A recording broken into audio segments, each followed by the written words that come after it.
नमस्कार दोस्तों स्वागत है एक और नई वीडियो में। इस वीडियो में मैं आप लोगों को बताऊंगा एआई इंजीनियरिंग सर्विस के द्वारा जो है ना सर्विसेज लिमिटेड के द्वारा बहुत बढ़िया वैकेंसी निकाला गया है। ये जो वैकेंसी है इसमें कौन कौन से लोग आवेदन दे सकते हैं, कैसे फॉर्म को अप्लाई करना है, ये पूरी डिटेल्स पे मैं आज चर्चा करूंगा। दोस्तों अगर हम बात करें तो इसका जो नोटिफिकेशन है ना ये 22/12/2023 को जारी किया गया है। अगर आप यहाँ पे देखिएगा तो यहाँ पे इसका रेफरेंस नंबर भी बताया हुआ है कि ये किस रेफरेंस नंबर से ये नोटिफिकेशन जारी हुआ है।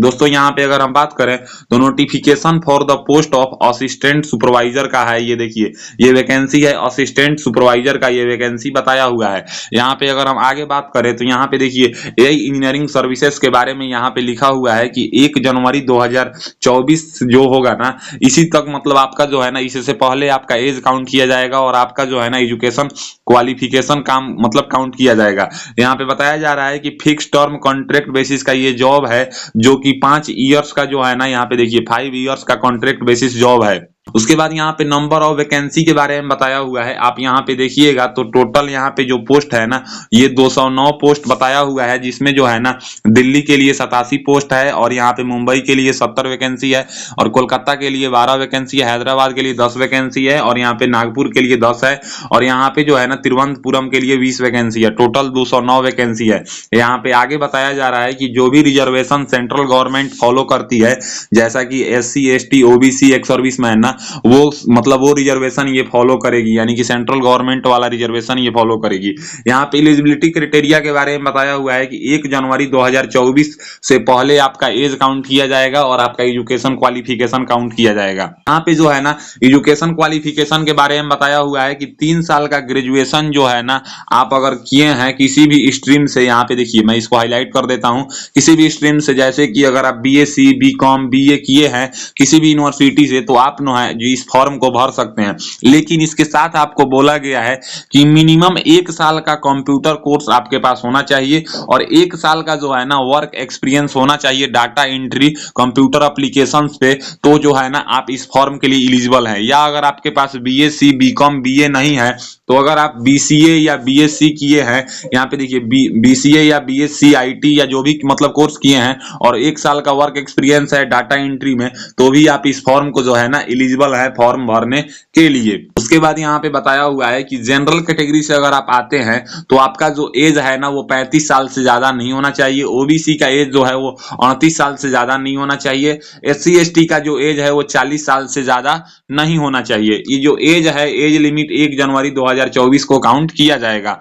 यहाँ पे देखिए अपर एज लिमिट में जो है ना एक सर्विसमैन को यहाँ पे छूट दिया जाएगा जो कि इंडियन नेवी एयरफोर्स आर्मी से रिटायर्ड पर्सन है और वो इस पोस्ट के लिए आवेदन देना चाहते हैं, उनको छूट दिया जाएगा, एक्स्ट्रा छूट उनको दिया जाता है। यहाँ पे बताया हुआ है कि आप यहाँ अगर देखिएगा तो 27,000 रुपए की सैलरी दिया जाएगा। यहाँ पे देखिए ध्यान से यहाँ पे लिखा हुआ है और जो है ये 5 ईयर्स तक अगर दिया जाएगा आपका सर्विस रहेगा तो उसके बाद आपके पास एक्सपीरियंस हो जाएगा, आप आगे कहीं काम कर सकते हैं या अगर कंपनी रखती है तो आप कंपनी में भी रख सकते हैं। यहाँ पे बताया हुआ है पीरियड ऑफ कॉन्ट्रैक्ट के बारे में कि AIESL के द्वारा जो है ना अगर कंपनी का रिक्वायरमेंट रहती है तो आपको यहाँ पे रखा जाएगा, नहीं तो आपको इससे 5 साल के बाद निकाल दिया जाएगा। 5 साल तो आप रहेंगे। उसके बाद यहाँ पे हाउ टू अप्लाई के बारे में बोला जा रहा है। अगर आप देखिएगा तो जो है ना यहाँ पे देखिए as on 1/1/2024 required submit duly field in the all respect. यहाँ पे बोला जा रहा है कि ईमेल, यहाँ पे देखिए ये जो ईमेल है ना इस ईमेल पे आपको ऑफलाइन फॉर्म फिल करके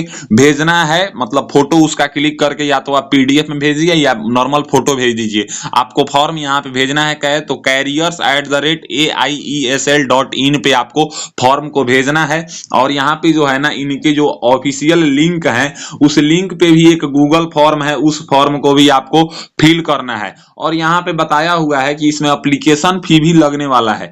एप्लीकेशन फी जो लगेगा वो जनरल कैटेगरी के लिए, EWS कैटेगरी के लिए और OBC के लिए 1000 रुपए का एप्लीकेशन फी लगेगा। SC ST के लिए छूट है, जो एप्लीकेशन फॉर्म जो है ना वो RTGS या NEFT आप कर सकते हैं। इसको यहाँ पे किस एड्रेस पे करना है है, यहाँ पे बताया हुआ है कि AI engineering services, bank name, state bank of India, account number और आईएफएससी कोड। इसी मतलब जो बैंक का डिटेल्स है ना, इस डिटेल्स पे आपको जो है ना आरटीजीएस या एनईएफटी करना है, जो कि 1000 रुपए के लिए जनरल कैटेगरी के अगर आप हैं, ओबीसी के हैं, ईडब्ल्यूएस के हैं। तो यहाँ पे बताया हुआ है लास्ट डेट जो है वो फॉर्म भरने का वो 15 जनवरी 2024 रखा गया है, जो कि आप 5 बजे शाम तक फॉर्म को भर सकते हैं। इसके बाद अगर आपका फॉर्म आता है तो आपको जो है ना फॉर्म को जो है ना रिजेक्ट माना जाएगा, मतलब आप उसको एलिजिबल इसके लिए नहीं है। यहाँ पे एजुकेशन क्वालिफिकेशन के बारे में अगर हम बात करें तो आप जो है ना, आप देखिए यहाँ पे एजुकेशन क्वालिफिकेशन आपको 10वीं का लगाना है, इंटरमीडिएट लगाना है, उसके बाद ग्रेजुएशन का लगाना है। डेट ऑफ बर्थ जो है ना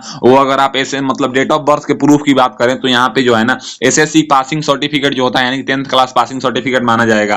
कास्ट सर्टिफिकेट का अगर हम बात करें तो यहाँ पे ओरिजिनल इसका लेके जाना है जब बुलाया जाएगा तब, और जीरोक्स का सेल्फ अटेस्टेड आपको लगाना है। यहाँ पे अगर हम बात करें तो इसके बारे में और बताया हुआ है कि OBC non creamy layer certificate या एससी एसटी सर्टिफिकेट या ईडब्ल्यूएस सर्टिफिकेट जो है ना वो सेंट्रल गवर्नमेंट के द्वारा माना जाएगा, मतलब आप स्टेट गवर्नमेंट का लगाएंगे तो वो आपका वैलिड नहीं होगा। अब यहाँ पे देखिए ये है हमारा फॉर्मेट ऑफ एप्लीकेशन, ये देखिए ये फॉर्मेट एप्लीकेशन का यहाँ पे मतलब एड्रेस लिखा हुआ है, इसको कैसे भरना है तो चलिए मैं आपको पहले समझाता हूं।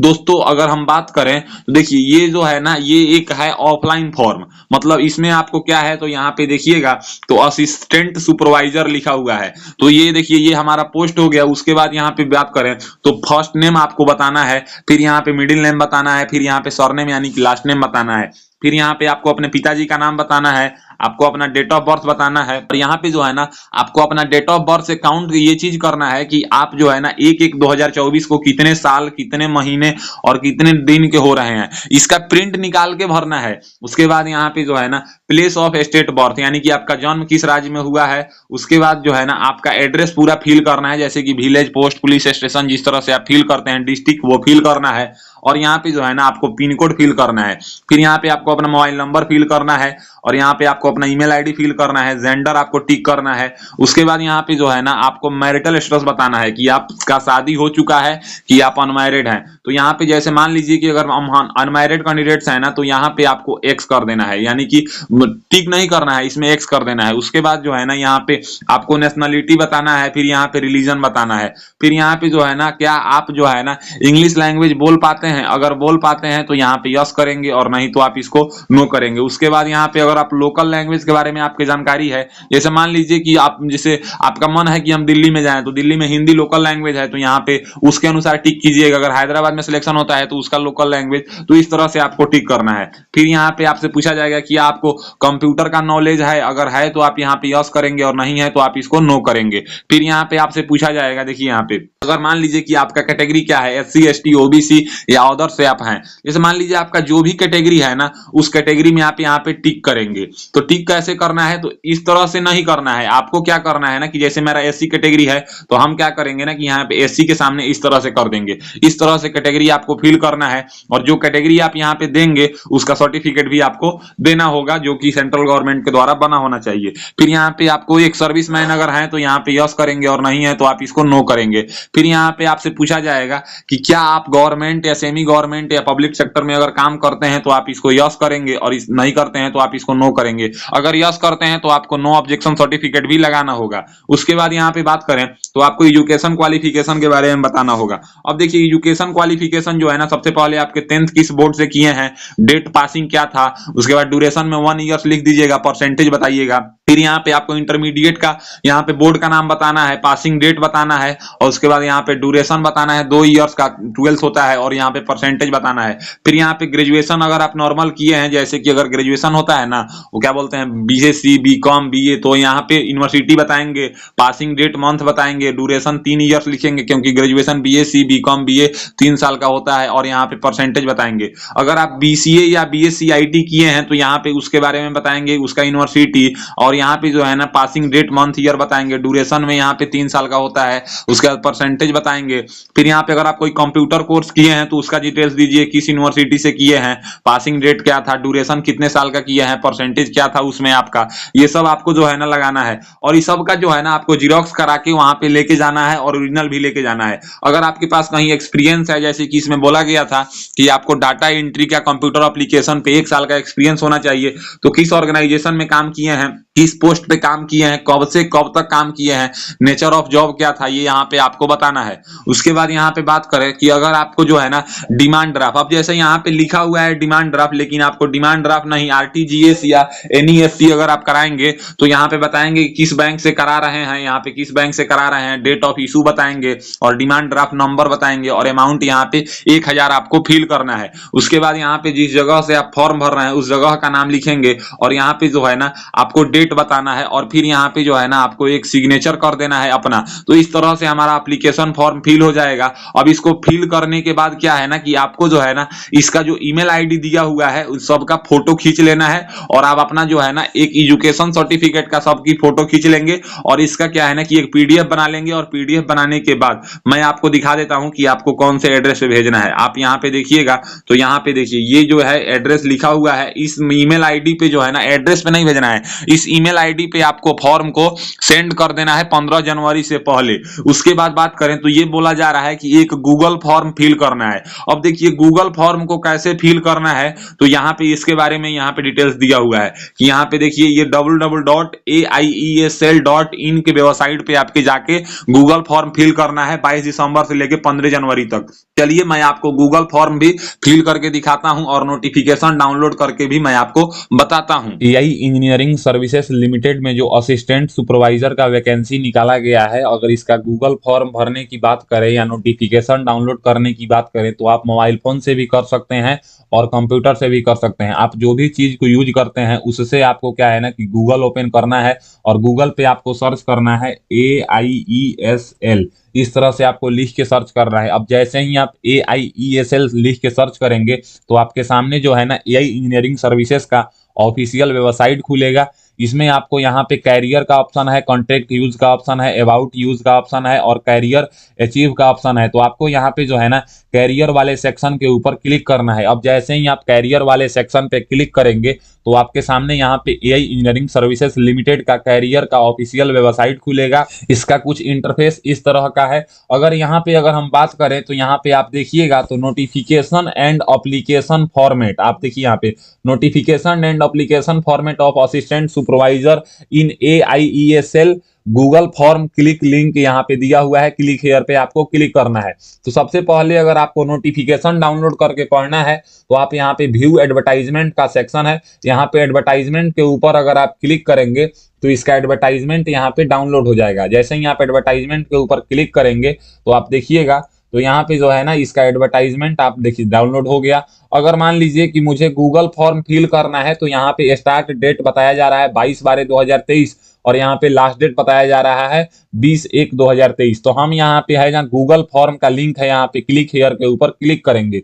अब जैसे ही हम क्लिक करेंगे तो हमारे सामने जो है ना एक गूगल फॉर्म खुलेगा कुछ इस तरह से। यहाँ पे जो है ना मेरा ईमेल आईडी दिखाएगा कि हम इस ईमेल आईडी से फॉर्म को फिल कर रहे हैं। उसके बाद जो है ना यहाँ पे हम नीचे जब स्क्रॉल करके आएंगे तो यहाँ पे बोलेगा, देखिए यहाँ पे name of the post applied for, तो आपको यहाँ पे असिस्टेंट सुपरवाइजर एक ऑप्शन आएगा, इसको सिलेक्ट कर लेना है। फिर यहाँ पे आपको अपना नाम फिल करना है, फिर यहाँ पे आपको अपने पिताजी का नाम फिल करना है और पिताजी का नाम फिल करने के बाद यहाँ पे आपको कम्युनिकेशन एड्रेस यानी कि जो आपका पता है ना वो पूरा village, post, police station, district, state, pin code जैसे आप फिल करते हैं वो पूरा पता फिल करेंगे। पता फिल करने के बाद यहाँ पे बोला जा रहा है telephone number with study code, तो ये आपको फिल नहीं करना है क्योंकि स्टार मार्क यहाँ पे लगा हुआ है, यहाँ पे स्टार मार्क नहीं है तो आप इसको खाली भी छोड़ सकते हैं। उसके बाद यहाँ पे मोबाइल नंबर आपको फिल करना है, एक वैलिड मोबाइल नंबर। फिर यहाँ पे आपको अपना ईमेल आईडी फिल करना है। ईमेल आईडी फिल करने के बाद यहाँ पे आपको अपना जेंडर बताना है। जेंडर बताने के बाद यहाँ पे जो है ना आपको डेट ऑफ बर्थ बताना है। अब देखिए डेट ऑफ बर्थ के बाद जो है ना आपको अपना एज काउंट करना है 1/1/2024 से कि आपका एज कितने साल, कितने महीने और कितने दिन का हो रहे हैं, यहाँ पे फिल करेंगे। उसके बाद यहाँ पे आप बताएंगे कि आप ग्रेजुएशन में BSc, BCom, BA, BCA या BSc IT ये जो भी कोर्स किए हैं यहाँ पे उसके बारे में बताएंगे। ये बताने के बाद जो है ना आपको यहाँ पे बताना है कि आप किस यूनिवर्सिटी यूनिवर्सिटी से किए हैं। उसके बाद यहाँ पे ड्यूरेशन ऑफ कोर्स में आपको बताना है कि आप 3 साल का कोर्स किए हैं या 4 साल का। उसके बाद अगर आप पोस्ट ग्रेजुएशन किए हैं तो यहाँ पे जो पोस्ट ग्रेजुएशन के बारे में बताएंगे, ये मैंडेटरी नहीं है। पोस्ट ग्रेजुएशन अगर आप किए हैं तो बताएंगे और नहीं किए हैं तो आप इसको खाली छोड़ देंगे।